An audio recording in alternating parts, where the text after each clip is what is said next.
started saying, I am using laws of math and physics to show Earth is flat. Those are fighting words. Yeah, everybody here can agree on absolutely one thing, which is it is not a globe. What you just witnessed isn't merely opinion. It's the collision of two worldviews that have divided humanity for centuries. From passionate believers to respected scientists, the Earth's shape remains a battleground of human conviction. But what if we removed the human element entirely? Two AI titans now face off in the ultimate scientific showdown: flat Earth versus round Earth. 5 advanced AI judges will score every claim with mathematical precision. Brace yourself. Truth is about to be tested. The debate starts now. Mainstream science says Earth is round, so why can't we feel its curvature or motion? And why do tests often dispute it? The reason we don't feel Earth's rotation or orbital movement is simply physics. Newton's first law of motion. We're moving at a constant velocity along with Earth's atmosphere and everything on it. It's like being in a smoothly moving car or plane. You only feel acceleration or deceleration, not constant motion. As for detecting curvature, we absolutely can. Ship hulls disappear bottom first over the horizon, which only happens on a curved surface. Engineers building railways, canals, and long bridges must account for Earth's curvature in their calculations. The Bedford level experiment, when properly controlled for atmospheric refraction, confirms curvature. Every single space agency worldwide has photographed our spherical planet. The suggestion that thousands of scientists across centuries and continents are conspiring to promote a false model defies reason when the spherical Earth model perfectly explains phenomena we observe daily. A compelling opening, citing foundational laws of physics, but every claim will be scrutinized. Our AI judges are now scoring that response based on 8 critical criteria. The algorithms have processed the argument, and here are the initial scores.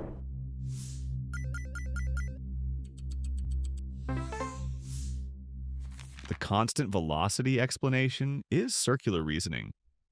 You're assuming the Earth is moving to explain why we don't feel it moving. If we were truly hurling through space at 66,600 miles per hour while spinning at 1,000 miles per hour, we would absolutely feel effects from this. The atmosphere would be left behind without a physical barrier to contain it. Regarding ships disappearing over the horizon, that's simply perspective and the limitations of human vision. Using high-powered zoom cameras brings ships fully back into view after they've disappeared. The Bedford level experiment actually proved the Earth flat when Alfred Russel Wallace used raised poles to manipulate results. As for NASA's photos, they openly admit these are composites and CGI. Not a single non-composite, non-CGI photograph of the full Earth exists. Engineers don't account for curvature. The Suez Canal was built without curvature calculations across 100+ miles.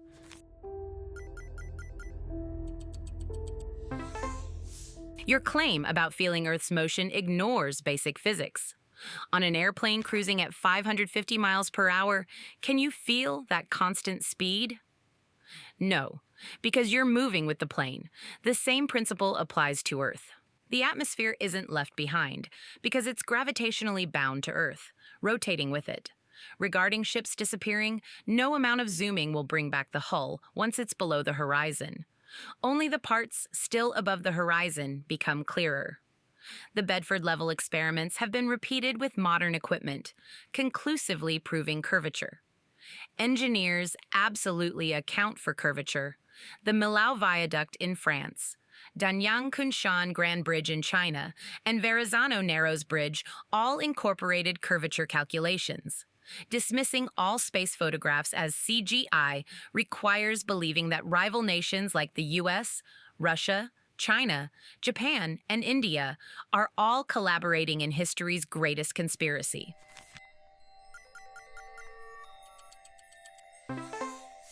Hold up. Loving the debate? Hit subscribe now so you don't miss the next jaw-dropping showdown. Let's get back to it. Your airplane analogy fails because planes have a contained atmosphere. If Earth were truly spinning through space, we'd experience atmospheric problems at the equator versus the poles.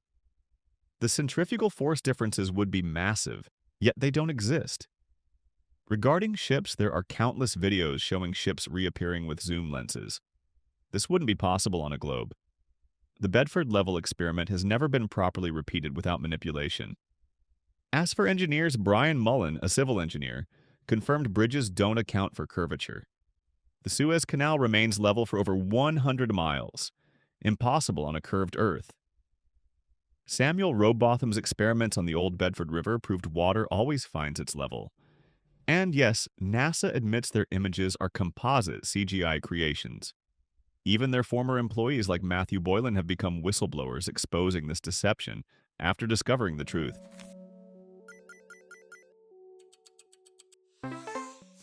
Earth's atmosphere is contained by gravity, a force proven by countless experiments. The centrifugal force at the equator is measurable and real. It causes the equatorial bulge that makes Earth an oblate spheroid, not a perfect sphere. This is why the equatorial diameter is 27 miles greater than the polar diameter. Ships absolutely do not reappear with zoom.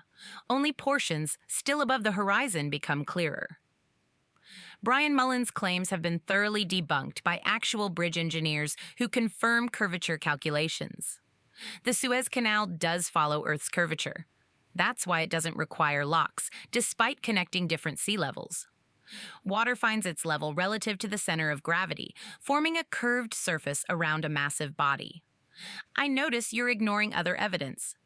Different star patterns visible from different hemispheres, time zones, seasons, lunar eclipses showing Earth's round shadow, and the fact that you can literally fly around the world.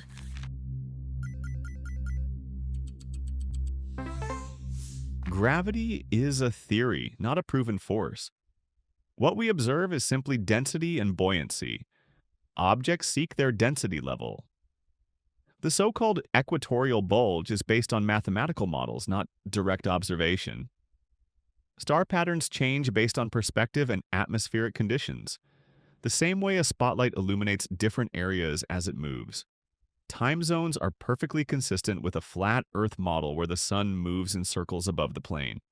Regarding flights, commercial airlines never fly direct southern hemisphere routes that would be shorter on a globe but impossible on a flat Earth. Instead, they always stop in northern hemisphere hubs. The lunar eclipse shadow could be caused by another celestial body passing between the sun and moon. Admiral Byrd's expeditions revealed an unexplored continent beyond Antarctica, actually the outer rim of our flat Earth, which is why international treaties prohibit independent exploration.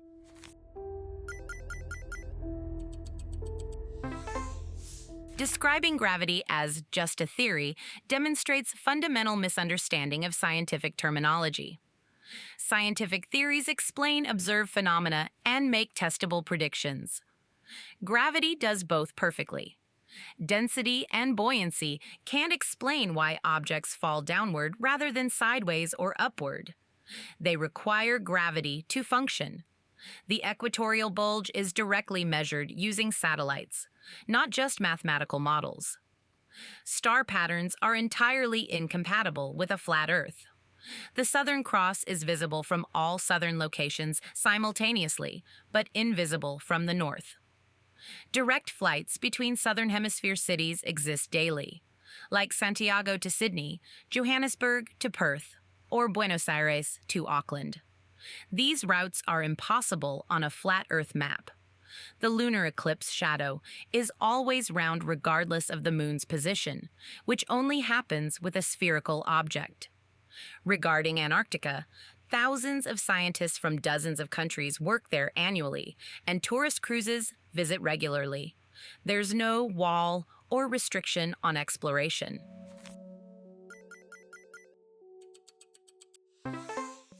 Scientific theories require observable, repeatable experiments, which gravity lacks. The Cavendish experiment allegedly proving gravity has never been independently replicated successfully. Regarding southern flights, check actual flight paths. They always curve northward on the long-distance routes. Santiago to Sydney flights stop in Los Angeles. This makes no sense on a globe but is logical on a flat Earth. The Southern Cross argument is based on the false assumption that stars are distant suns rather than local celestial bodies moving above our plane. Antarctic tourism only visits the shoreline under strict supervision. No independent exploration of the interior is permitted. UN regulations enforce this, which is why their logo is the flat Earth map. The Bedford level experiments conducted over 6 miles of still water showed absolutely no curvature. If Earth were a globe with 25,000-mile circumference, there would be 8 inches of curvature per mile squared, easily measurable yet never demonstrated.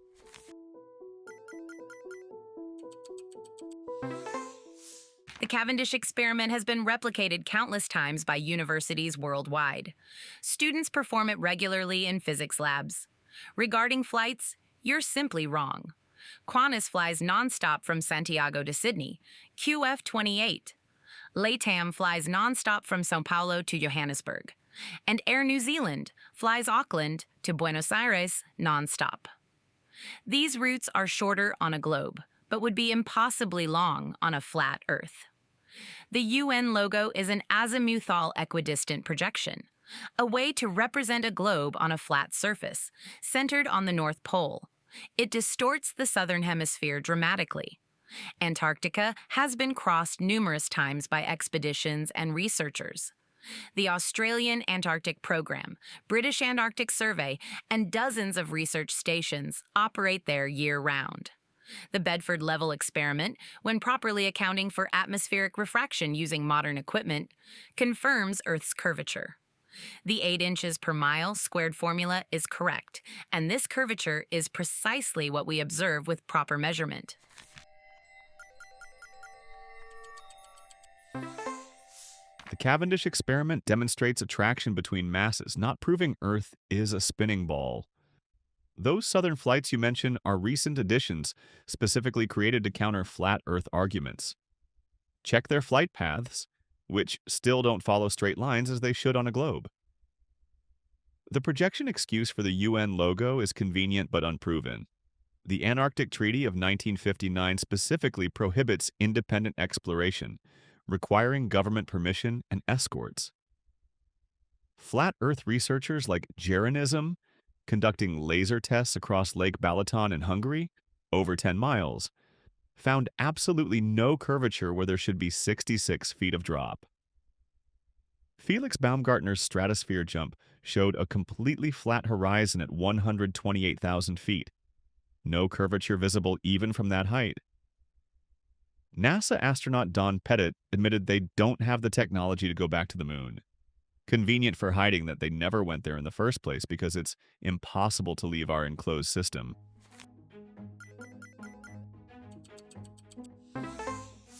The Cavendish experiment directly demonstrates gravity, the force that shapes large masses into spheres. Those flights have existed for years and follow great circle routes, which appear curved on flat projections but are actually the shortest path on a sphere. This is basic navigation. The Antarctic Treaty promotes scientific research while protecting the environment. It doesn't prohibit exploration. Over 50,000 tourists visit Antarctica annually. Lake Balaton tests fail to account for atmospheric refraction, a well-documented phenomenon that affects observations over water. Regarding Felix Baumgartner's jump, curved horizons are clearly visible in unedited footage. The fisheye lens effect is less pronounced when the horizon is centered in the frame, revealing curvature. Don Petty's quote referred to the specific Apollo technology no longer being manufactured, not inability to reach space. We have hundreds of satellites in orbit, providing everything from GPS to telecommunications. Satellite TV dishes point to specific points in space. Impossible if satellites weren't in predicted orbits around a spherical Earth.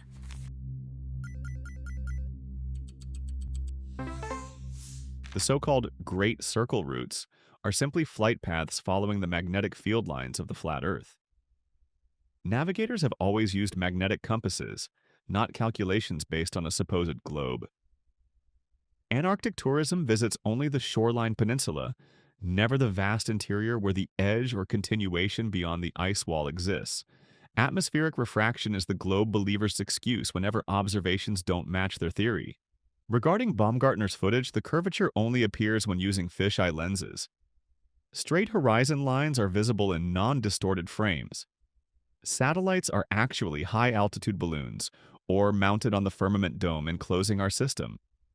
Satellite dishes don't point to space, but to high-altitude receivers. The GPS system uses land-based towers, not satellites. That's why it doesn't work in remote areas.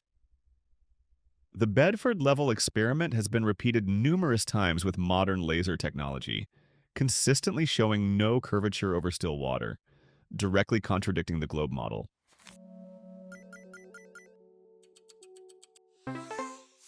Magnetic field lines themselves are explained by Earth's rotating metallic core, a feature of our spherical planet. Flight paths precisely match predictions based on a globe, not a flat plane. Antarctic expeditions have crossed the entire continent multiple times. Berg Ausland, Colin O'Brady, and research teams regularly traverse it. There is no ice wall or edge. Antarctica is a continent with mapped coastlines. Atmospheric refraction isn't an excuse. It's a measured, predictable phenomenon that affects all observations. Amateur astronomers track satellites nightly with telescopes. They're visibly moving objects, not stationary balloons. GPS absolutely requires satellites. It works by triangulating signals from multiple satellites orbiting Earth, including in remote oceans where no towers exist. Ships and planes navigate using GPS far from any land towers. Every natural body in space, larger than about 500 kilometers, is spherical due to gravity. The Sun, Moon, and other planets we can observe with telescopes are all spherical. Why would Earth alone be flat?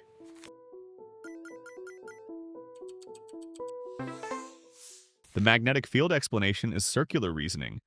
Assuming the Earth has a core because it's a globe, then using that to prove it's a globe. Antarctic crossings follow approved routes and are heavily controlled expeditions, never independent exploration. The Operation High Jump and Operation Deep Freeze military expeditions to Antarctica were actually exploring the outer regions of our flat reality. Amateur satellite observations are seeing high-altitude lights or reflections on the dome. GPS was originally LORAN, a land-based system. Today's system uses high-altitude platforms, not orbiting satellites.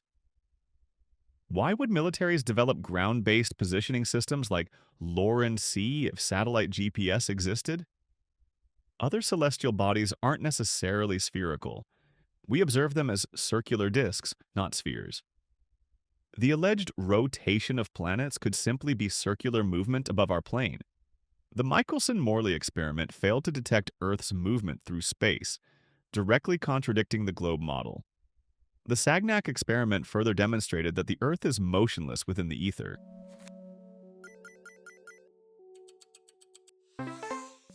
We know Earth has a core through seismic wave analysis, completely independent of shape theories. Antarctic crossings include private expeditions, like Henry Worsley's solo attempt. Military operations there were for geopolitical positioning during the Cold War, not exploring mythical edges. Regarding satellites, amateur astronomers photograph them with features matching their known designs. You can predict their paths using publicly available orbital data and see them exactly when and where predicted. LORAN was a regional navigation system with limited range and accuracy, completely different from GPS, which provides meter-level accuracy worldwide. Other celestial bodies are observably spherical because we see them rotate, showing different features on different sides. Mars's polar caps, Jupiter's great red spot, and Saturn's rings all appear and disappear as the planets rotate. The Michelson-Morley experiment didn't detect the ether, leading to Einstein's relativity theory, which explains observations perfectly and has been confirmed by countless experiments. The Sanek effect actually confirms relativity, not contradicts it.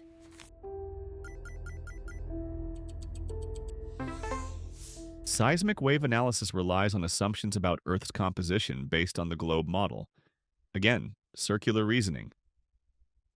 Henry Worsley's expedition failed, and he died. Convenient for maintaining the deception. Cold War positioning doesn't explain the continued military presence in Antarctica today. The supposed satellite photos are computer-generated images based on artists' conceptions, not actual photographs.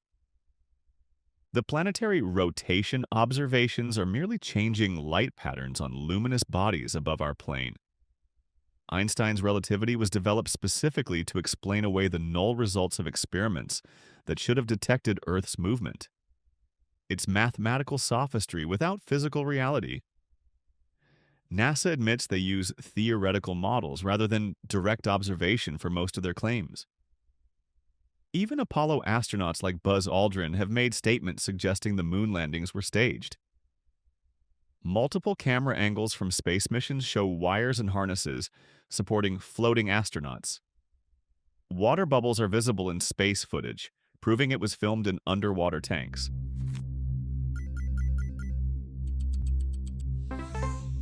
Seismic analysis isn't circular. It reveals Earth's structure through wave behavior, regardless of shape assumptions. Henry Worsley's expedition confirms the harsh Antarctic conditions, not conspiracy. Military presence exists because Antarctica has strategic and scientific value. Regarding satellites, amateur astronomers photographed the actual International Space Station with visible solar panels and modules matching its known configuration. No NASA involvement. Planetary observations since Galileo's time show consistent rotation patterns. Mars's surface features rotate with precisely the period predicted. Einstein's relativity makes testable predictions that have been confirmed repeatedly, including GPS satellite clock corrections that must account for relativity to work properly. The claim about Buzz Aldrin is simply false. He's consistently defended the moon landings and even punched a conspiracy theorist who harassed him. The bubbles in space footage are ice particles or debris reflecting light. These baseless claims pale against the mountain of consistent evidence from multiple independent sources confirming Earth's sphericity.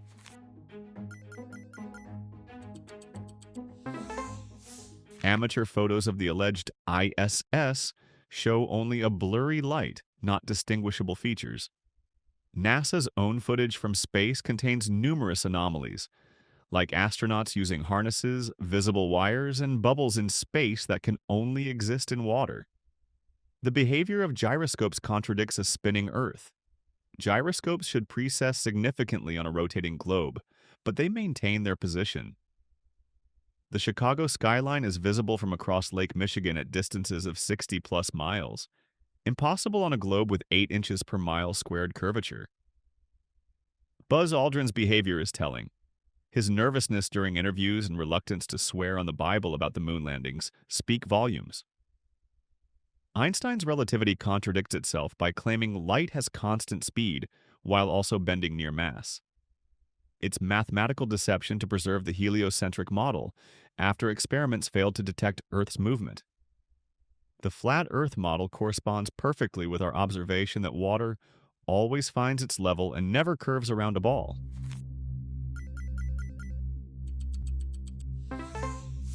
High-quality amateur ISS photos clearly show solar panels and modules. These are readily available online from independent astronomers. Regarding gyroscopes, they absolutely do precess.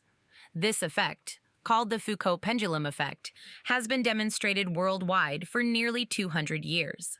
The Chicago skyline observation actually confirms the globe. Only the tallest buildings are visible, exactly matching curvature predictions when accounting for refraction. The lower portions of buildings remain hidden below the curve. Aldrin's nervousness is frustration at being harassed with discredited claims. Einstein's relativity doesn't contradict itself. Light's constant speed and gravitational lensing are consistently observed phenomena. You claim water never curves, yet every droplet is spherical due to surface tension, and large bodies of water demonstrably follow Earth's curvature. Boats disappearing hull first can be observed anywhere.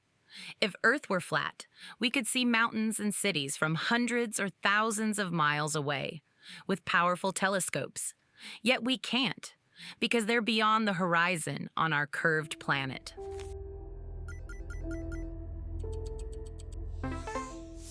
Water droplets form spheres due to surface tension at small scales, not gravity. Completely different principles. Large bodies of water remain flat, which is why naval artillery range-finding tables don't account for Earth curvature. The U.S. military document NAVSDOCTR 91631 explicitly states that flat Earth calculations are used in artillery targeting. The Foucault pendulum is affected by electromagnetic influences, not Earth's rotation. The Chicago skyline observation shows buildings that should be hundreds of feet below the horizon on a globe. Atmospheric refraction can't account for this. It's a convenient excuse that's never quantified. Independent researchers using zoom cameras consistently reveal ships that have gone over the horizon, proving it's a limitation of human vision, not curvature. The Bedford Level experiment was conducted over 6 miles of standing water and demonstrated conclusively that water doesn't curve. NASA has never sent a camera to high altitude without using fisheye lenses that distort the horizon, because they need to create artificial curvature.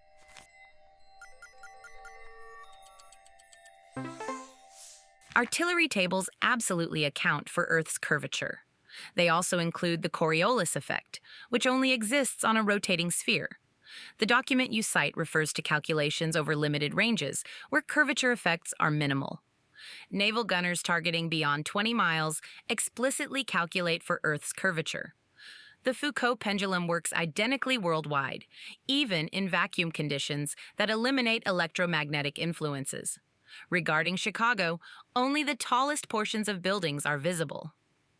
Precisely matching curvature predictions. This has been thoroughly documented with rigorous measurements. Ships don't reappear with zoom. Only portions still above the horizon become clearer. The Bedford Level experiment, when properly controlled, confirms curvature. High-altitude balloon footage without fisheye lenses shows clear curvature. The RCAS project used non-distorting cameras to confirm this. Every natural astronomical body above hydrostatic equilibrium size is spherical. The sun, moon, planets, and large moons we observe. Earth is demonstrably part of this pattern, with overwhelming evidence from independent sources worldwide.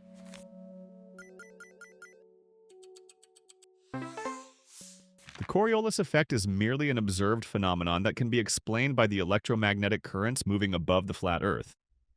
It doesn't require a spinning ball. Artillery calculations work using flat plane trigonometry with atmospheric adjustments. The Foucault pendulum has been debunked. Even Ernst Mach demonstrated its movement can be explained by mechanics other than Earth's rotation. The RCAS project footage still shows distortion effects in the clouds and landscape. All cameras have some distortion. Auguste Piccard, the first person to reach the stratosphere, described seeing a flat Earth with upturned edges, his actual observations before NASA's deception campaign. Professor Eric Dubé has documented 200-plus proofs of the flat Earth, addressing everything from flight paths to star rotation. Samuel Shenton's work with the Flat Earth Society preserved the truth through decades of propaganda. NASA's founding included Nazi scientists from Operation Paperclip who specialized in propaganda and rocketry misdirection. The Coriolis effect should make east-west firing dramatically different, yet snipers don't account for this supposed effect.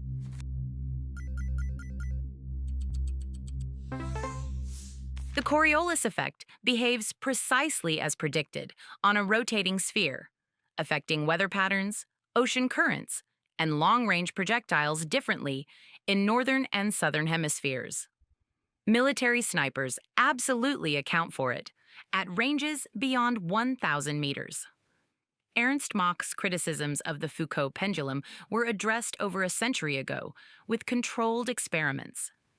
Picard never described Earth as flat with upturned edges. This is a fabricated quote with no primary source. Eric Dubé's 200 proofs have been systematically debunked by scientists, engineers, and even amateur researchers, point by point. The Flat Earth Society was established as a debate club, not a scientific organization. NASA's achievements have been independently verified by space agencies from Russia, China, India, Japan, and the European Union, countries that were often geopolitical rivals with every incentive to expose fakery. Star trails in the northern hemisphere rotate counterclockwise around Polaris, while southern hemisphere stars rotate clockwise around the southern celestial pole. Impossible on a flat Earth, but perfectly consistent with a globe.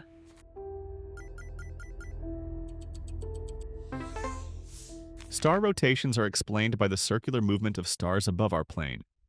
Different perspectives create different observed rotations. Space agencies worldwide collaborate in the deception. Even rival nations benefit from the space program mythology that diverts billions in taxpayer funding to black projects. The moon landing footage shows multiple light sources, visible in shadow analysis. Yet we're told the sun was the only light source. This alone proves studio filming. NASA's original moon landing telemetry data has been lost, convenient for hiding evidence of fraud. Alleged satellite images of Earth show continents changing size dramatically between versions. The famous blue marble images are admitted composites, not actual photographs. How can water conform to the exterior of a spinning ball while objects as light as a feather fall off? Gravity is a fictional force invented to explain away this impossibility. The natural physics of density and buoyancy explain all observed phenomena without requiring magical attracting forces. Eratosthenes' shadow experiment works perfectly on a flat Earth with a local sun.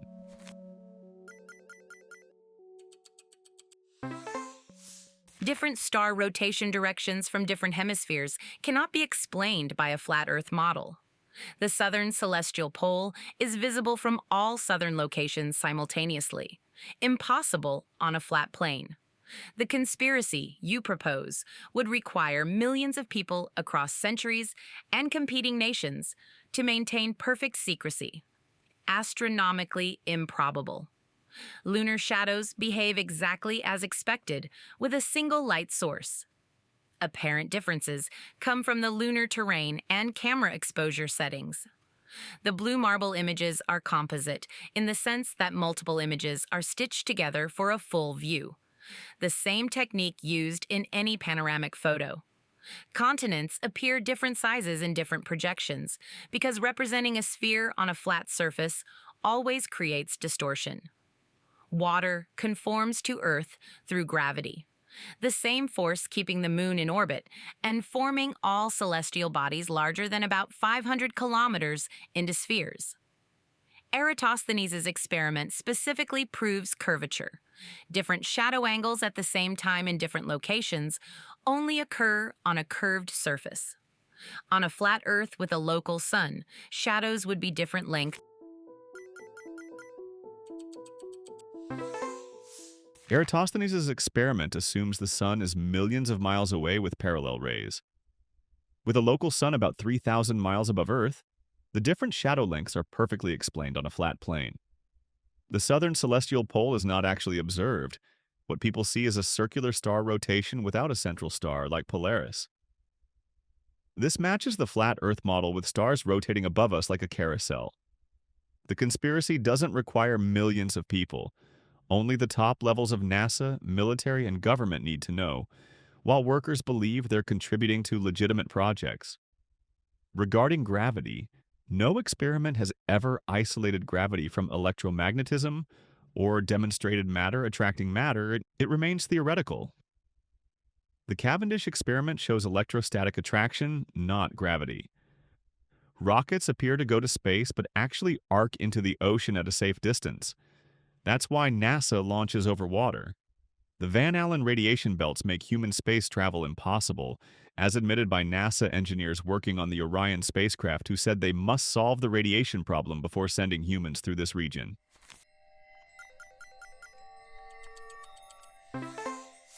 A local sun 3,000 miles up would be visible worldwide simultaneously. We wouldn't have night and day. The sun would also change size dramatically throughout the day as its distance changed, which we don't observe. The southern celestial pole is absolutely observed. Time-lapse photography from Argentina, Australia, South Africa, and Antarctica shows stars rotating around the same point. These observations are made simultaneously by thousands of independent astronomers. The Van Allen belts are regions of radiation that spacecraft can and do pass through with proper shielding. The Apollo missions plotted trajectories to minimize exposure. Rockets are tracked by multiple independent stations worldwide throughout their journeys. Amateur radio operators regularly communicate with the International Space Station as it passes overhead. Gravity has been isolated and measured in numerous experiments. Torsion balances detect gravitational attraction between masses in controlled conditions. The Cavendish experiment controls for electrostatic effects. Space exploration continues to confirm our understanding of Earth as one planet among many in a vast universe, a beautiful sphere supporting the incredible diversity of life and human civilization.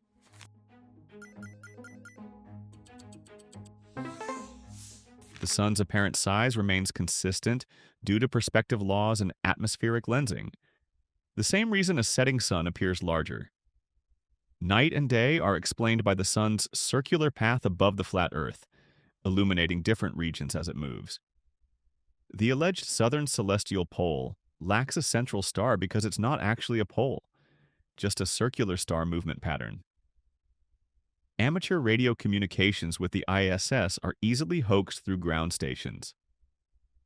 The supposed thousands of independent astronomers are working within the same flawed paradigm, interpreting observations through the lens of the globe model they've been indoctrinated into. NASA admits they can't get past low Earth orbit in their current technology. If we had been to the moon in the 1960s, we wouldn't have lost that capability. The truth is simple. We live on a stationary, flat Earth beneath a firmament dome, just as our senses tell us and as many ancient civilizations understood. The globe deception serves to diminish humanity's importance and disconnect us from our central place in creation. By accepting we're on an insignificant spinning ball in a vast universe, people are more easily controlled and separated from spiritual truth.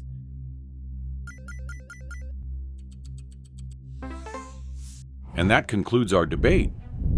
After 14 rounds, the final scores from our AI judges are in. The Flat Earth Advocate finishes with a total score of 87.3, and the Round Earth Advocate with a final score of 130.6. What do you think? Share your thoughts in the comments below. If you enjoyed this battle of ideas, make sure to like and subscribe for more content from our channel. Thanks for watching.